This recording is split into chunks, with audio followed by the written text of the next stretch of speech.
Bienvenue dans ma nouvelle série vidéo David versus Goliath. Celle-ci s'intitule Marcher par l'esprit.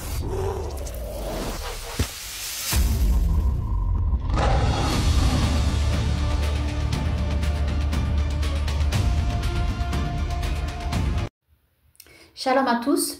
Donc d'abord, je veux remercier tous ceux qui continuent à nous aider, qui nous ont aidés et qui continuent à le faire. C'est extrêmement important pour nous et qui prient pour nous. Nous prions également pour vous. Donc merci beaucoup à vous et merci beaucoup à Yahweh Yeshua pour votre amour fraternel envers nous et pour votre aide. Amen. Donc ici, voici cette nouvelle audio vidéo. Je veux parler de la marche avec Dieu, avec notre Seigneur et Sauveur Jésus-Christ, Yeshua. Alors bien sûr, nous avons sa parole écrite, nous avons ses 5 commandements à travers la Sainte Bible. Et ceci est extrêmement important, bien évidemment. La parole de Dieu est un guide pour les croyants, une carte pour savoir où c'est que nous devons aller, quelle direction nous devons prendre dans notre vie de croyant. Ceci dit, ceci bien précisé, qui est extrêmement important, il faut noter aussi un autre point. Le fait que tout n'est pas écrit dans la sainte parole de Dieu, dans la sainte Bible. Tout n'est pas écrit noir sur blanc. Par exemple, je prends juste un exemple. Par exemple, vous n'aurez jamais écrit dans votre Bible de ne pas fumer. Par exemple, bon, je dis ça, je pourrais prendre d'autres exemples du même ordre. Mais bien évidemment qu'un croyant comprend parfaitement que bien qu'aucun commandement ne dise « tu ne fumeras pas », eh bien, évidemment, la majorité des croyants savent et comprennent par l'Esprit de Dieu. Ils comprennent ça par l'Esprit de Dieu, que fumer ne vient pas de Dieu. C'est-à-dire que tout ce qui détruit, tout ce qui entre dans notre corps pour le détruire, pour lui faire du mal, ne vient pas de Dieu. Donc, de fait, ils savent, bien que cela ne soit pas écrit dans la Bible noir sur blanc, que Dieu dit « tu ne fumeras pas ».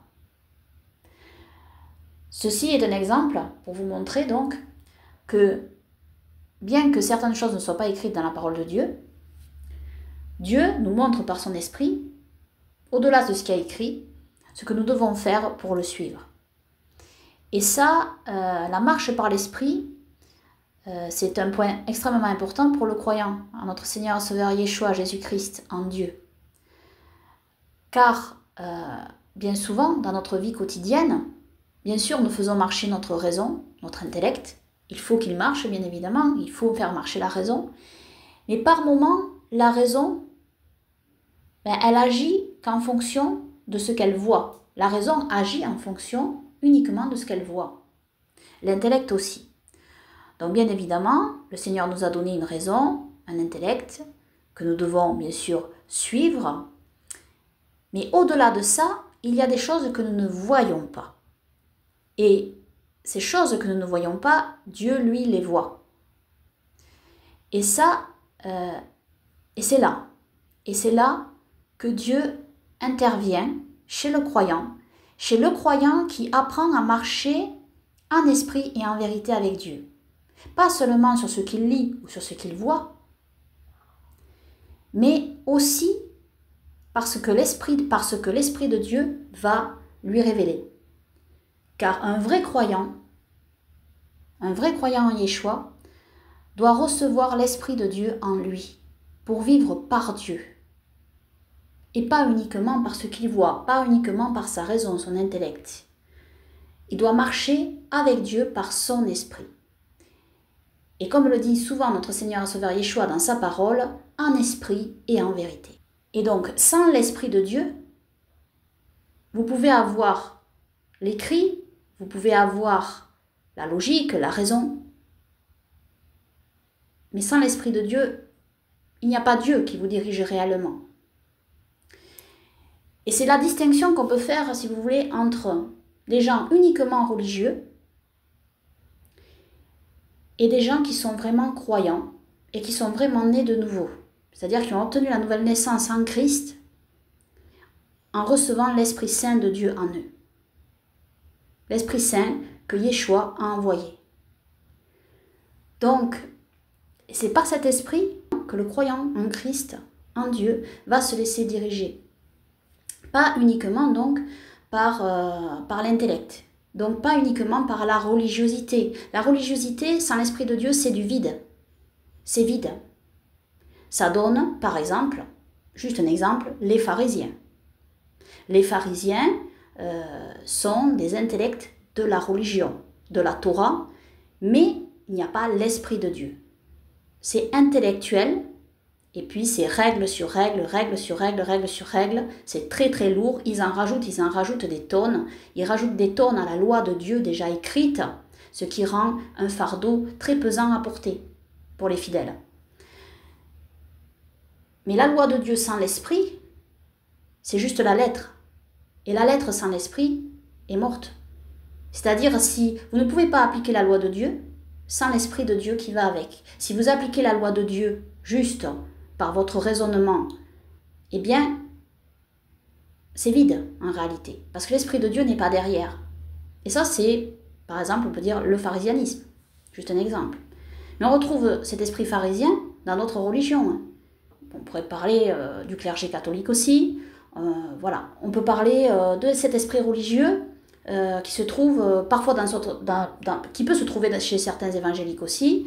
On peut trouver cet esprit religieux partout en réalité, mais sans l'Esprit de Dieu, eh bien le croyant est vide en fait, en réalité.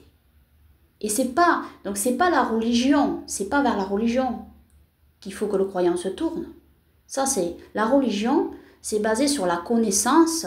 La connaissance est bonne, elle apporte des choses, mais la connaissance sans l'Esprit de Dieu, elle est vide.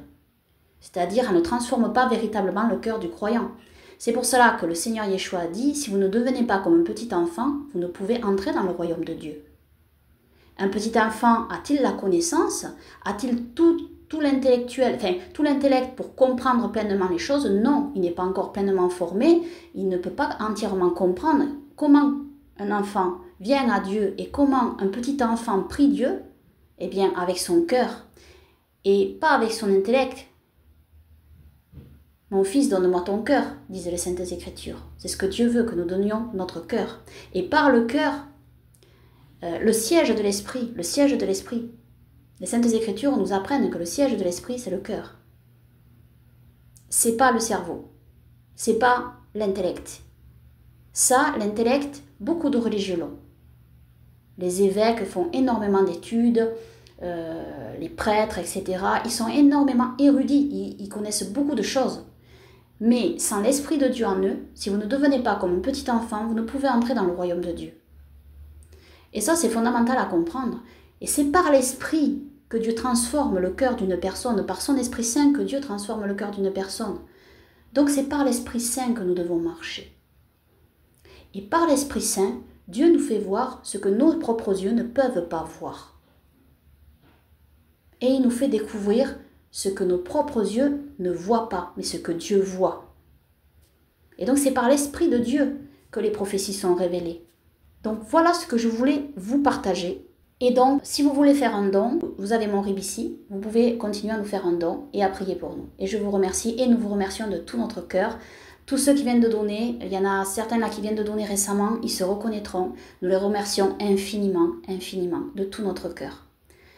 Que Dieu, par notre Seigneur et Sauveur Yeshua Jésus-Christ, vous dirige et vous bénisse abondamment et que toute la gloire revienne à Yahweh Yeshua, notre Elohim, notre Roi, pour toujours, et que son règne glorieux vienne.